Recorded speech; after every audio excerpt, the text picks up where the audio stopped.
Hello student, গতদিন তোমাদের first order derivative করিয়েছিলাম, শেষ করেছি। গতদিন ফার্স্ট অর্ডার ডেরিভেটিভ শেষ করেছি। আজকে তোমাদের যেটা শুরু করব সেকেন্ড অর্ডার ডেরিভেটিভ, অর্থাৎ বাংলায় যেটা বলা হয় দ্বিতীয় ক্রমের অন্তর্কলজ। ব্যাপারটা কি একটু দেখতে থাকো। মনে করো y is equal to f x, যে কোনো একটা অপেক্ষক। তোমরা জানো এফ এক্স মিনস এক্সের একটা এক্সপ্রেশন, এক্সের একটা রাশিমালা। তো ওয়াই এক্সের যে কোনো একটা রাশিমালা, এটাকে যখন আমরা প্রথমবার কি লিখি, উভয় পক্ষে এক্সের সাপেক্ষে অবকলন করে পাই। এক্সের সাপেক্ষে অবকলন করে পাই। কি লিখি আমরা? Dy dx. ওয়াইকে এক্সের রেসপেক্টে ডিফারেন্সিয়েশন করলে কী হবে? Dy dx. এফ এক্স, এক্সের একটা রাশিমালা, তাকে ডিফারেন্সিয়েশন করলে হবে এফ ডট এক্স। তোমরা জানো নিশ্চয়ই, নিশ্চয়ই বহুবার আলোচনায় শুনেছো এফ এক্সের ডিফারেন্সিয়েশন করলে এফ ডট এক্স। এক্সের এক্সপ্রেশন, কিন্তু কী ধরনের এক্সপ্রেশন আমরা জানি না। জি এক্সের এক্সপ্রেশন করলে জি ডট এক্স। সাই এক্স যদি থাকতো, সাই এক্সের ডিফারেন্সিয়েশন করলে কী হতো? সাই ডট এক্স। তো এটা তোমরা দেখেছো first order derivative. First order ডেরিভেটিভকে এছাড়াও আমরা ওয়াই ওয়ান এই নোটেশানও ইউজ করি। এগুলো কিন্তু একটা নোটেশান। তোমাদের যেমন কোনো একজনের আলাদা আলাদা নাম আছে, দেখবে কোনো একটা ডাক নাম, কোনো একটা স্কুলের নাম, এরকম একটা ব্যাপার আর কি। তো এখানেও লক্ষ্য করো, যেটাই ডিওয়াই ডিএক্স অর্থাৎ ফার্স্ট অর্ডার ডেরিভেটিভ, সেটাই এফ ডট এক্স। এটাকে ওয়াই ওয়ান দিয়েও ডিনোট করবো, তার মানেই বুঝতে হবে ফার্স্ট অর্ডার ডেরিভেটিভ। ওয়াই ড্যাস্ট, সেটার মানেও কিন্তু ফার্স্ট অর্ডার ডেরিভেটিভ। তো সাধারণত এই সিম্বলগুলোর সাহায্যে আমরা ফার্স্ট অর্ডার ডেরিভেটিভকে ডিনোট করে থাকি। এবার দেখো, এটাকে যদি আবার এক্সের সাপেক্ষে আমরা ডিফারেন্সিয়েশন করি, again differentiating with respect to x, অর্থাৎ আবার এক্সের সাপেক্ষে অবকলন করে পাই। এক্সের সাপেক্ষে অবকলন করে পাই।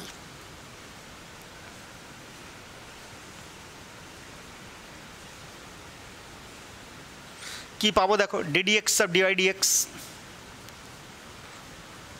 ডান দিকে d d x of f dot x.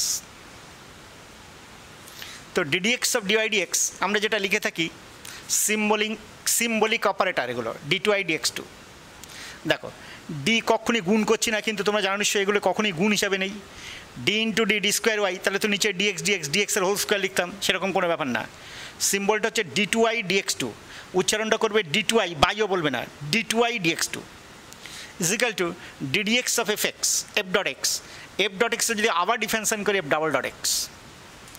লক্ষ্য করো, ওয়াই ওয়ান ফার্স্ট অর্ডার ডেরিভেটিভকে ডিনোট করি, সেকেন্ড অর্ডার ডেরিভেটিভকে আমরা ওয়াই টু ডি দিয়েও ডিনোট করি, ওয়াই ডাবল ড্যাস্ট দিয়েও ডিনোট করি। সাধারণত এই চারটে সিম্বলের সাহায্যে আমরা সেকেন্ড অর্ডার অর্থাৎ দ্বিতীয় ক্রমের অন্তর্কলজকে আমরা ব্যবহার করে থাকি। তাহলে কি দেখলে? Y equal to f x, এক্সের যে কোনো রাশিমালা। আগে আমরা অঙ্ক করেছি, শেষ করেছি ফার্স্ট অর্ডার ডেরিভেটিভ। এবার দেখলাম কি না second order derivative. Second order ডেরিভেটিভে কী দেখলে না, একবার ডিফারেন্সিয়েশন করলে যেমন এফ ডট এক্স লিখি, সেই ফাংশনটাকে যদি ফার্দার আরেকবার এক্সের সাপেক্ষে ডিফারেন্সিয়েশন করা হয়, তাহলে আমরা কিন্তু লিখবো এফ ডাবল ডট এক্স বা d two I dx two y two বা ওয়াই ডাবল ড্যাস্ট। এবার একটা এক্সাম্পল দেখো। মনে করো জাস্ট সিম্পল একটা example, y equal to tan x. তো y equal to tan x, সেটাকে লিখবে এক্সের সাপেক্ষে অবকলন করে পাই। তোমরা জানো ডিওয়াই ডিএক্স, ট্যান এক্সের ডিফারেন্সিয়েশন করলে কী হয় না? Sec square x. এটাকে যদি আবার এক্সের সাপেক্ষে অবকলন করো, ddx of dy dx, d dx of sec square x. তো ddx of dy dx, d two I dx two sec square x. Sec square এক্সের ডিফারেন্সিয়েশন করলে কী হবে দেখো? Two sec x. পাওয়ারটা সামনে চলে আসলো, পাওয়ারের থেকে এক কম হয়ে গেল। সেক এক্সের জন্য আবার হবে সেক এক্স ট্যান এক্স। তাহলে কী বলতে পারছি দেখো? Two sec square x tan x. অর্থাৎ y equal to tan x যে অপেক্ষকটা ছিল, তাকে যদি আমরা পরপর এক্সের সাপেক্ষে দুবার ডিফারেন্সিয়েশন করি, কী পাচ্ছি দেখো? Two sec square x tan x. তো সেকেন্ড অর্ডার ডেরিভেটিভ অন্য কিছু নয়, জাস্ট পরপর একই জিনিসের রেসপেক্টে পরপর দুবার ডিফারেন্সিয়েশন করা। দেখো, এবারে কিছু ইম্পর্টেন্ট অঙ্ক দেখতে শুরু করো।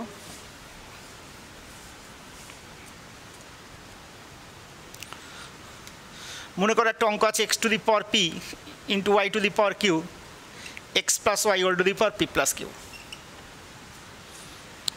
এটা ইমপ্লিসিট ফর্মে আছে। গতদিন দেখবে তোমরা ভিডিওটা দেখলে দেখতে পাবে এটা ডিআইডিএক্স বার করেছিলাম আমরা, এবং বলেছিলাম দেখো এই যে x⁴p y⁴q এদের যোগফলটা যদি এই দুটো যোগফলের সঙ্গে সমান হয়, প্রত্যেক ক্ষেত্রে ডিআইডিএক্সের ভ্যালুটা আসে কি দেখেছি y/x। প্রত্যেকটা ক্ষেত্রে দেখবে, নিশ্চয়ই ভিডিওটা দেখলেই বুঝতে পারবে ডিআইডিএক্স ইজিক্যাল টু কী দেখেছি আমরা y/x। তো যাই হোক, এটাকে আমরা লগ টেক করেছিলাম, লগ টেক করে যদি ডিফারেন্সিয়েশন করি কী পাই ডিআইডিএক্স, সেটা কী পাচ্ছি না y/x। তো এটাকে যদি আবার এক্সের সাপেক্ষে ডিফারেন্সিয়েশন করি তাহলে নিশ্চয়ই আমরা কী পাবো সেকেন্ড অর্ডার ডেরিভেটিভ, অর্থাৎ দ্বিতীয় ক্রমের অন্তর্কলজ। তো আবার এক্সের সাপেক্ষে অবকলন করে পাই, আবার উভয় পক্ষে এক্সের সাপেক্ষে অবকলন করে পাই।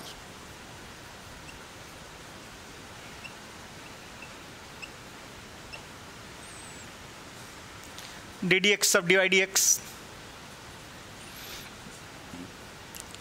ddx of y/x। তো ddx of dy/dx সেটাকেই আমরা কি বলে থাকি d2i/dx2, তোমরা দেখেছো। তো লক্ষ্য করো তো ddx of y/x ভগ্নাংশ আকারে থাকলে আমরা কি জানি ডিফারেন্সিয়েশনের ফর্মুলা, নিচেরটা ইন্টু উপরেরটা ডিফারেন্সিয়েশন মাইনাস উল্টোটা বাই হরের হোল স্কোয়ার। তো দেখো dy/dx এর ভ্যালু আবার y/x, তাহলে x into y/x minus y by x square. X x cancel হলো, লবে দেখো just y minus y 0/x² that is 0। তাহলে তোমরা দেখলে x⁴p into y⁴q is equal to যদি x plus y whole to the power p plus q হয়, তাহলে d2i/dx2 value কী হবে না 0 হবে। খুব ইম্পর্টেন্ট অঙ্কটা মনে রেখে দেবে।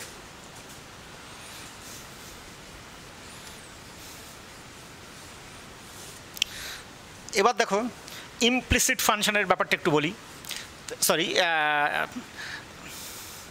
Parametric form x is equal to a cos cube theta y equal to a sin cube theta মনে করো। তোমরা জানো নিশ্চয়ই এক্সটাও থিটার একটা অপেক্ষক, ওয়াই থিটার একটা অপেক্ষক, তাকে বলে থাকি আমরা প্যারামেট্রিক ফর্ম। তো এই প্যারামেট্রিক ফর্মের এই অঙ্কের ক্ষেত্রে d2i/dx2 কীভাবে বের করতে হবে জানতে চাওয়া হলো d2i/dx2 কত। তো লক্ষ্য করো ফার্স্ট আমরা dy/dx বার করবো। তোমরা প্যারামেট্রিক ফর্মে dy/dx দেখেছো নিশ্চয়ই ফার্স্ট অর্ডার ডেরিভেটিভে কী করেছিলাম, সেখানে যেহেতু এক্সটা থিটার ফাংশন dx dθ বার করেছিলাম, a constant cos cube theta differentiation করলে 3 cos স্কয়ার থিটা, অর্থাৎ পাওয়ারটা সামনে চলে আসলো, পাওয়ার থেকে 1 মাইনাস হয়ে গেল, ইন্টু দিয়ে cos থিটার জন্য মাইনাস সাইন থিটা। তাহলে কী পেলাম -3 sin theta cos square theta পেয়েছি আমরা। আবার y যদি এ সাইন কিউব থিটা হয় dy/dθ কী হবে, এ তো constant 3 sin square theta into sign থিটার জন্য cos থিটা। তাহলে dy/dx আমরা কী জানি, dy/dθ তোমরা ফার্স্ট অর্ডারে পড়েছো নিশ্চয়ই dx dθ। তাহলে dy/dθর ভ্যালু কি দেখেছি 3a sin square theta cos theta, dx dθর ভ্যালু কি দেখেছি -3a sin theta cos square theta. লক্ষ্য করো 3a 3a ক্যান্সেল হলো, মাইনাস একটা সাইন থিটা ক্যান্সেল হলো, একটা cos থিটা ক্যান্সেল হলো, দেখো tan থিটা কী পাচ্ছি দেখো -tan থিটা। d2i/dx2 পেতে গেলে দেখো এক্সের রেসপেক্টে ডিফারেন্সিয়েশন করতে হবে, again differentiating with respect to x, এটা মাথায় রাখবে। তাহলে dy/dxকে এক্সের রেসপেক্টে ডিফারেন্সিয়েশন করলে তোমরা এখন থেকে একেবারেই লিখতে পারবে ddx অফ dy/dx। তোমরা দেখেছো নিশ্চয়ই d2i/dx2। এবারে লক্ষ্য করো একটা নির্দিষ্ট জায়গায় এসে স্টুডেন্টটা অঙ্কটা ভুল করে ফেলে, সেটা হচ্ছে ডান দিকে দেখো থিটার ফাংশন, তাহলে এক্সের সাপেক্ষে ডাইরেক্ট ডিফারেন্সিয়েশন করা যাবে না, তাহলে এটা কী লিখবো ddx of minus, actually ddx of -tan theta, তাকে আমরা করে নেব dθ of -tan theta into dθ dx।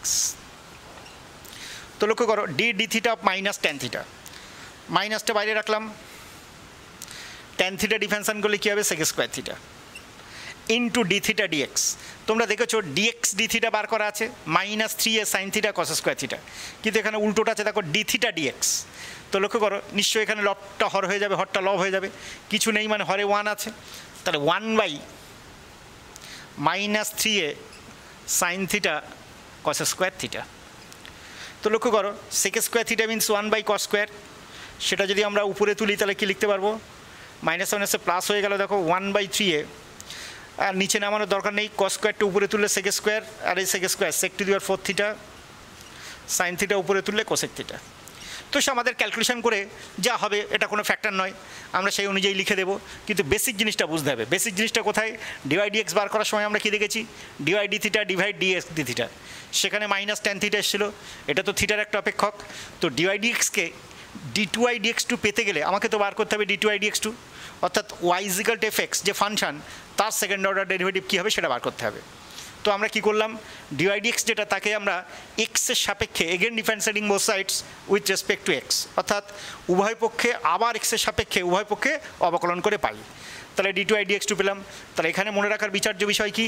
থিটার অপেক্ষককে কখনোই আমরা এক্সের সাপেক্ষে ডিফারেন্সিয়েশন করতে পারবো না, তাকে আমরা থিটার রেসপেক্টে করে নিলাম into d theta d x, calculation করে বার করে দিলাম।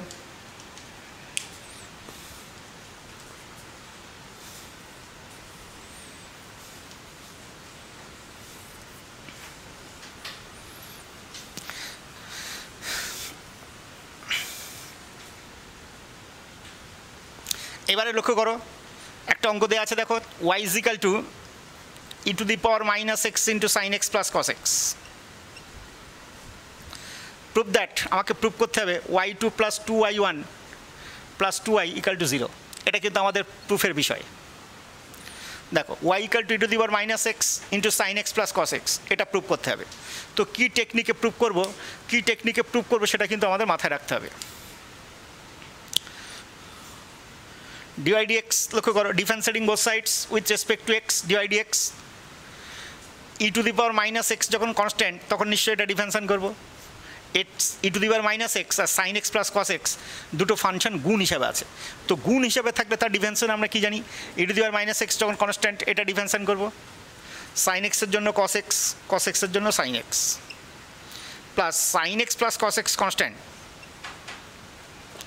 ই টু দি পাওয়ার মাইনাস এক্সের ডিফারেন্সিয়েশন করলে e to the power minus x into minus এক্সের জন্য -1।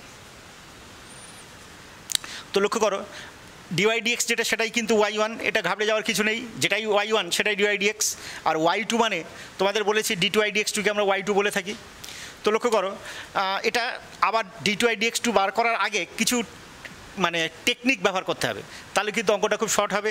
আর তোমরা যদি dy dx d2i dx2 বার করে এখানে মান বসিয়ে দাও, অনেক লম্বা হবে, অঙ্ক হবে বটে কিন্তু দেখবে অনেক লম্বা হয়ে যাচ্ছে।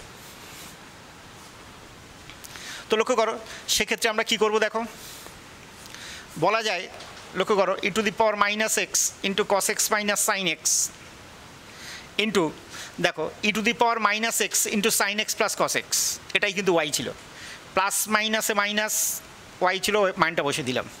এটাকে 1 নম্বর বলবে, পাশে লিখবে বাই 1। এইগুলো কিন্তু খেয়াল করতে হবে, এক হইতে পারে। এগেন ডিফারেন্সিয়েটিং, আবার ডিফারেন্সিয়েশন করবো। দেখো again differentiating with respect to x. আচ্ছা, মূল ইকুয়েশনটাকে 1 নম্বর বললাম, dy dx বার করে সিম্পলিফিকেশন করে সেটাকে 2 নম্বর বললাম। মূল ইকুয়েশনটাকে 1 নম্বর বললাম, dy dx বার করে সিম্পলিফিকেশন করে, সিম্পলিফিকেশন বলতে এটা লক্ষ্য করে, একটা জায়গায় y বসিয়ে দিলাম। এবার আমরা এক্স রেসপেক্টে আবার ডিফারেন্সিয়েশন করবো। তাহলে dy dx-কে আবার যদি এক্স রেসপেক্টে ডিফারেন্সিয়েশন করি তোমরা ডাইরেক্ট লিখে দিতে পারবে d2i dx2। এর আগেও বলেছি ddx অফ dy dx আমরা কি লিখি? d2i dx2। তো লক্ষ্য করো, এখানে e to the power minus x into cos x minus sine x গুণ হিসাবে আছে। তো e to the power minus x যখন কনস্ট্যান্ট, এটা ডিফারেন্সিয়েশন করবো, কসের জন্য মাইনাস সাইন এক্স, সাইনের জন্য cos x, plus cos x minus sine x constant, e to the power minus এক্সের ডিফারেন্সিয়েশন করলে e to the power minus এক্সের জন্য -1। তাহলে এটা তো কমপ্লিট হয়ে গেল। মাইনাস ওয়াই ছিল, ওয়াইয়ের ডিফারেন্সিয়েশন করলে নিশ্চয়ই dy dx। তো লক্ষ্য করো কী পাচ্ছি, দেখো d2i dx2 ইজিক্যাল টু, এখান থেকে যদি একটা মাইনাস কমন নেই, লক্ষ্য করো sine x plus cos x into d the power minus x, সেটা ওয়াই ছিল। তাহলে জাস্ট এই যে ফার্স্ট ব্র্যাকেটের মধ্যে যেটা আছে সেখান থেকে যদি একটা মাইনাস কমন নিয়ে বাইরে আনি, তাহলে e to the power minus x into sine x plus cos x, সেটাকে আমরা কী বলতে পারবো? ওয়াই বলতে পারবো। এবার লক্ষ্য করো, প্লাস মাইনাসে মাইনাস, এই যে -1 আছে, -1 ইন্টু প্লাস, প্লাস মাইনাসে minus, cos x minus sine x into e to the power minus x, সেটা দেখতে পাচ্ছি। দেখো 2 নম্বর ইকুয়েশনের দিকে তাকাও, e to the power minus x into cos x minus sine x. সেক্ষেত্রে মাইনাস ওয়াইটা ধরে যদি বাম দিকে আনতাম তাহলে লিখতে পারি dy dx প্লাস ওয়াই। সেই জন্য আমি এখানে লিখে দিলাম, দেখো dy dx প্লাস ওয়াই। এইগুলো কিন্তু খেয়াল রাখতে হবে, মাইনাস dy dx। এই যে মাইনাস ডিওয়াই ডিএক্স ছিল সেটা লিখে দিলাম। তাহলে বাই 1 and 2 আমরা 1-এর হেল্প নিলাম কোথায়, এইখানটা এই যে মাইনাস কমন নিয়ে এটাকে ওয়াই বলেছি। আর এই যে পার্টটা দেখতে পাচ্ছ প্লাস মাইনাসে তো মাইনাস হয়ে গেছিলো, আর cos x minus sine x into e to the power minus x সেটা আমরা 2 নম্বর থেকে কী দেখেছি, মাইনাস ওয়াইটা ধরে যদি বাম দিকে আনি তাহলে ডিওয়াই ডিএক্স প্লাস ওয়াই সমান সমান কী দেখেছি, e to the power minus x into cos x minus sine x, সেটা কিন্তু লিখে দিয়েছি। তো লক্ষ্য করো d2i dx2 এই minus d y d x minus d y d x minus 2 d y d x minus y minus 2y। তো লক্ষ্য করো এটাকে ধরে যদি বাম দিকে নিয়ে আসো দেখো আনসার চলে এসছে, d2i dx2 means y2 minus 2y1 d y d x means y1, এটা বাম দিকে আনলে প্লাস 2y1 মাইনাস 2yটা বাম দিকে আনলে plus 2y is equal two 0, proved বলে লিখে দেবে। খুবই ইম্পর্টেন্ট অঙ্ক কিন্তু মাথায় রাখবে।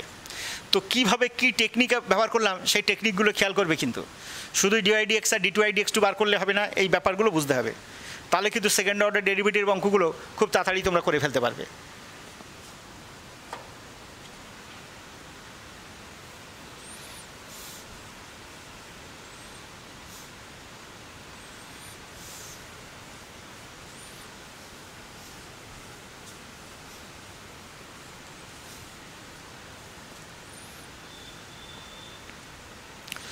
y is equal to একটা অঙ্ক দেখো x cube log 1/x,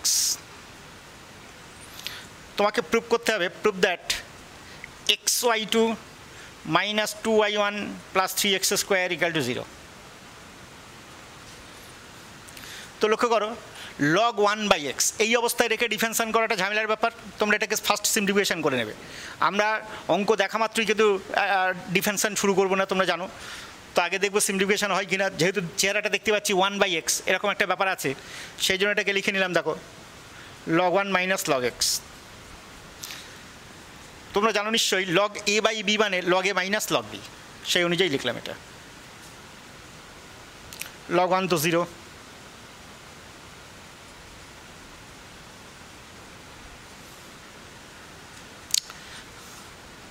differentiating with respect to x,